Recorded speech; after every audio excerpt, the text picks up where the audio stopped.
Sean todos bienvenidos. El día de ahora les estaremos explicando acerca de la religión del confucianismo, teniendo como estudio desde sus orígenes, características, creencias y su simbología, haciendo como énfasis a las semejanzas y diferencias que posee esa religión con el cristianismo.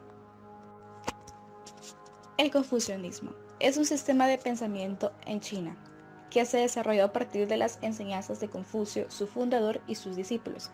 Tenían que ver con los principios de la práctica del bien, la sabiduría empírica y las propias relaciones sociales.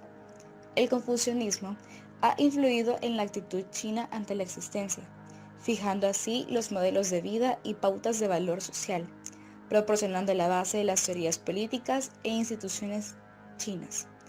Desde China se extendió a Corea, Japón y Vietnam. En las últimas décadas ha despertado el interés entre los eruditos de Occidente. El confucianismo enfatiza fuertemente tres diferentes aspectos: la misericordia, el orden social y el cumplimiento de las responsabilidades. Estos aspectos se pueden alcanzar cuando todas las personas tienen roles bien definidos y actúan de forma adecuada hacia los demás. Para las personas que practican la religión del confucianismo, el principio ético es el centro, equivale a los conceptos de amor, misericordia y humanidad. Confucio desarrolló su pensamiento en el momento en el que se daba una gran lucha política, caos moral y conflicto intelectual, cuando el orden prácticamente no existía, y es ahí donde decidió buscar una solución para los desafíos de su tiempo, una forma de curar una sociedad que, de acuerdo con la mayoría de las personas que la habitaban, estaba totalmente enferma. Ahora que ya sabemos qué es el confucianismo y cómo esta religión tuvo su origen, retomemos su fundador, Confucio, y conozcamos un poco más sobre su vida. Yo soy Confucio.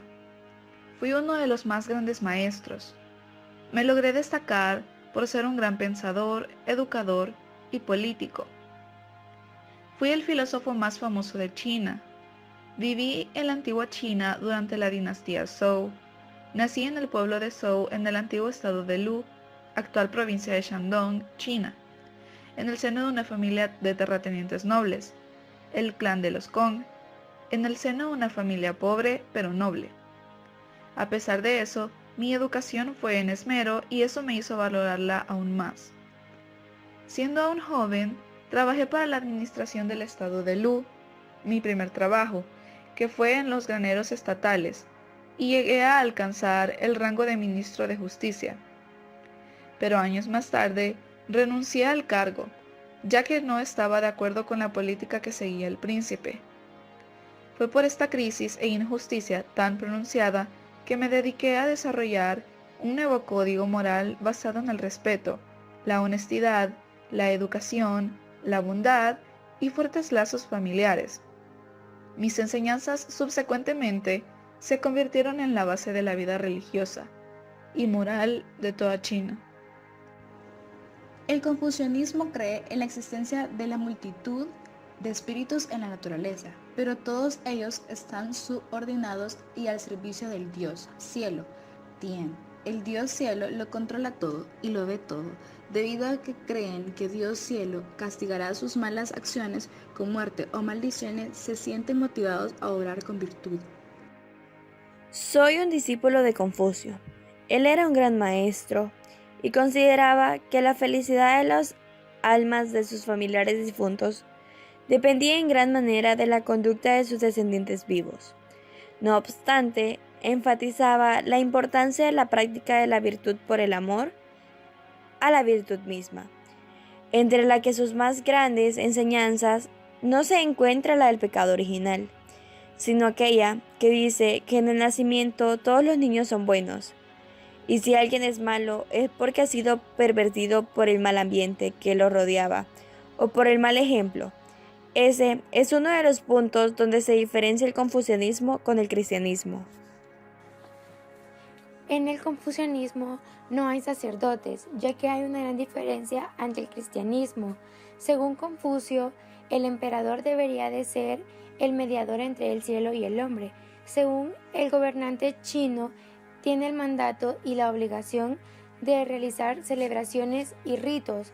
En el confucianismo, a pesar de que se practica la monogamia, también se puede tener concubina, ya sea segunda esposa, más que todo cuando la primera no puede tener hijos. La religión confuciana tiene su filosofía fundamental en los 4 libros, que se basan en las enseñanzas que Confucio dio a sus discípulos. Gran saber. El gran saber consiste en un sucinto texto principal atribuido a las enseñanzas de Confucio más 10 capítulos de comentarios atribuidos a uno de sus discípulos. La esencia del libro fue de Confucio, aunque el texto fue escrito después de su muerte. Los análisis literarios han sugerido que el texto se remota a la dinastía. Doctrina de la medianía. La doctrina de la medianía pertenece al canon confuciano, tardío del movimiento neoconfuciano, detalladamente en el significado del término, así como la manera de aplicarlo a su propia vida. El libro muestra puntos en común con el concepto clásico griego de Aristóteles, llamado la adorada medianía. Analectas. Las analectas son la versión por escrito de una serie de charlas que Confucio dio a sus discípulos, así como las discusiones que mantuvieron entre ellos. El título original en chino significa Discusiones sobre las palabras de Confucio, escritas durante el periodo de primaveras y otoño. Las analectas son el mayor trabajo de confucianismo. Siguen teniendo influencia entre los chinos y en algunos países asiáticos aún hoy en día. Mencio, en su obra conocida, defiende el hombre es bueno por naturaleza y debe poder desarrollar como conducta razonable y recta. Según este pensador, en el corazón de todo ser humano hay 4 sentimientos naturales o tendencias que le orientan hacia el buen camino. Cabe mencionar que el confucianismo se diferencia del cristianismo, pero a su vez tienen grandes similitudes. Entre las diferencias podemos encontrar que el confucianismo trata más la filosofía que la espiritualidad. Su doctrina es la enseñanza de la armonía del cosmos y el cielo. El cristianismo es una religión que basa su doctrina en Cristo y sus enseñanzas. Profundiza en el amor al Padre, al prójimo y a sí mismo.